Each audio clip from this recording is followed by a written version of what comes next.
đang tầm xuyên cái in phạt cái thứ mà cô phản không nữa thì để cho mẹ bảo đấy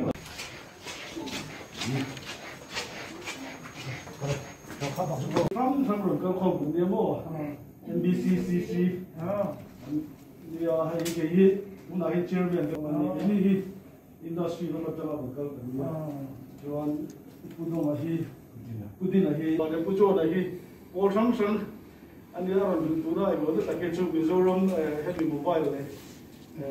Bridgeville resident hit hiểm mà cho đi taxi lắm mà resident cho puto là hit hiểm mà vice president này chú này là cái chúng ta hiện nay ấy là có xây lên này chúng ta SOEP chú mà đi khai committee gần đây anh po này sẽ anh phụ bờ cái nó tụi qua bờ này là hết khăn nóng ăn này khen tiền cần kiếm mua,